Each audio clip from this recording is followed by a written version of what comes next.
It was not a good night for the Pittsburgh Penguins here at PPG Paints Arena. Hi, I'm Dan Kingerski in my best Don Cherry blazer. In fact, maybe I should do this as well. And well, it's been a long time since I've buttoned the top button. Get the cuffs out, right? You people, let me tell you something. The Penguins really were bad on Saturday night, especially in the second period. So many of the things the Penguins did in the first 5 games have evaporated here in the last few, as they lost to the New Jersey Devils 4-2 here at PPG, their third straight loss. And I guess maybe smart money should have known the Penguins would have a rough game. When you get Sidney Crosby back and when you get Jeff Carter back, there's an emotional shift. There's an adjustment that you have to go through. And I think the Penguins were skating in the first period. But those little details that Mike Sullivan talks about, especially in this case, we're talking about puck support. You're talking about those greasy plays coming off the wall. You're talking about a hard forecheck. You're talking about those disruptive back checks. And those waned in the first period as New Jersey got more and more confident in the second period. That I think the Penguins game just went to hell in a handbasket, really.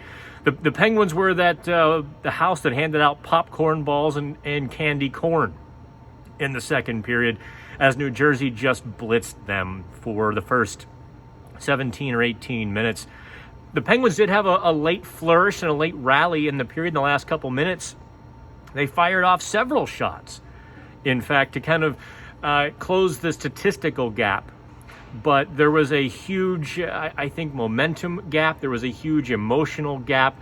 And quite frankly, there was a bit of a tactical gap, because the Penguins just, like I mentioned, the puck support.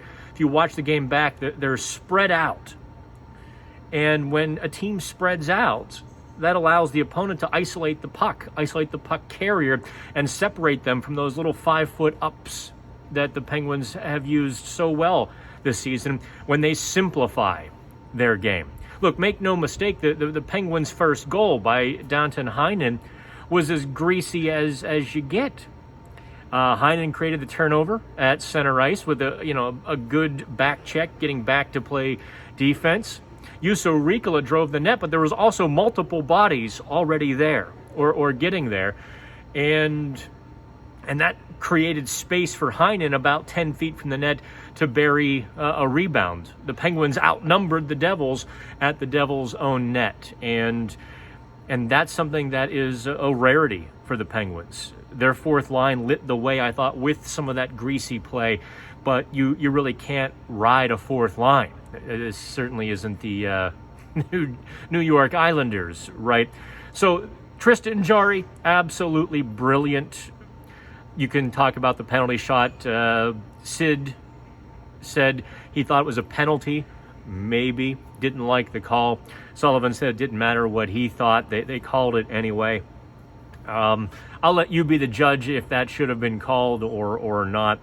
But that was Jarry's only weak spot on Saturday night, was that penalty shot. And, look, that's what happens with a penalty shot with 3.5 minutes to go. You roll the dice, and I thought Jesper Bratt made a really good move to beat Jarry, who was the Penguins' best player. Danton Heinen was probably the Penguins' second best player. Sid was really hard on himself after the game, but I think we give him a pass, don't we? You give Sidney Crosby a pass, being his first game of the season. He didn't have the training camp. He didn't have much of a run-up. They're not playing 5-on-5 games at practice. He didn't get a lot of sim game time like you would in a training camp. So this was really just cannonballing into the deep end, in a game. Jeff Carter had some moments, but maybe let's kick the Penguins' second line here just a good bit.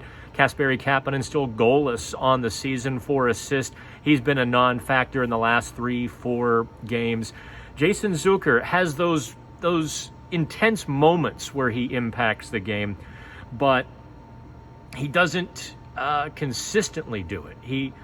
He has those flashes, and his stats look good. I don't necessarily think that the eye test is always as good there. So the Penguins' second line really has to pick it up.